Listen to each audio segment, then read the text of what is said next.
Greetings, everyone. Welcome to the Pride Month special. Except it's not Pride Month, and I guess it still counts as a special.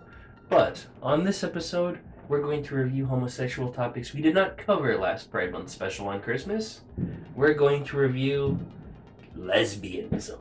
As with my other videos, I'm going to talk about the history of lesbianism, because who doesn't want to hear about history when they're trying to find stuff to jerk off to? The historical basis for lesbianism in the rest of the world is similar to the historical basis for homosexuality. Who would have thought? It's almost like they're the same fucking thing. In Greece and the Hellenistic period, there was some acceptability. In Sparta, homosexuality between women was especially common because it's a more matriarchal Greek society than the rest of Greek society. The same is true of India and other parts of the connected ancient world. That big Fertile Crescent-y fucking thing that also contains the Mediterranean and sometimes the Balkans. But after Christianity came, it started to rapidly decline because of the strict gender roles present in Judaism and Christianity. Jesus Christ. In the Islamic world, it was surprisingly more tolerated. But as time has gone on, foreign pressures were introduced. It has become less and less tolerant of the idea of lesbians. In the early modern period, most of the remaining laws concerning lesbianism started to be repealed, and currently there's still debate about the amount of tolerance for homosexuality and lesbianism. Now, in Japan, there's a difference. In Japan, there was common homosexuality. It's called nanshoku. Young boy, old man, they be fucking. That's not exactly how I should have said that. We're not sure if the same was true for women, but no one in Japan cared to write it down, so we don't know. Up until the 20th century, laws hadn't really ironed out these issues, so now they're kind of having a bunch of problems with it.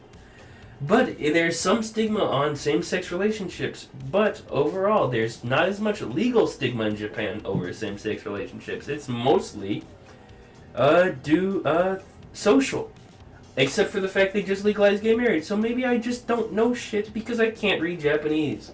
Long story short, they have lesbians.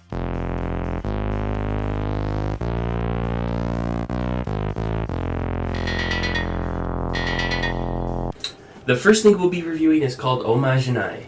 It follows two young women who have been friends for a long period of time. One used to be a scaredy cat, but now with the encouragement of her friend who kisses her on the fucking mouth. That's interesting. She's now the karate representative of Japan. The friend who's been cheering the other on from behind now feels like she's getting kind of moved on from, and so she decides to move their relationship from being friends to being lovers. Now, the perspective of Omajanai is closer to the traditional hentai women's perspective, where we're not following the big fucking cool hentai protagonist. We're following the girl who's got feelings for them, and we get some relationship catharsis and other shit rather than just random spontaneous acts of sex that you see in more traditionally male oriented hentai. So that's kind of different.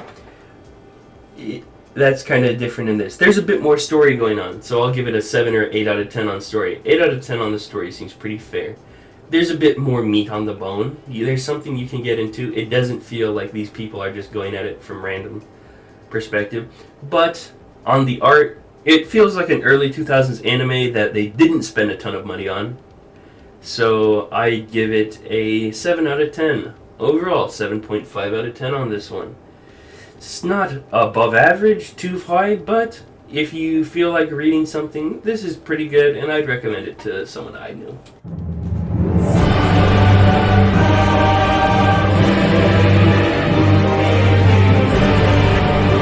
Second story we got for review is called Riko Teki Emotion. Great name, I know. It follows our protagonist. Let's call her Liquor.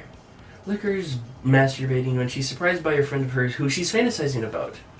While she's masturbating. At first, this is quite awkward, but her friend returns her feelings, and they proceed to have relations just like the last one.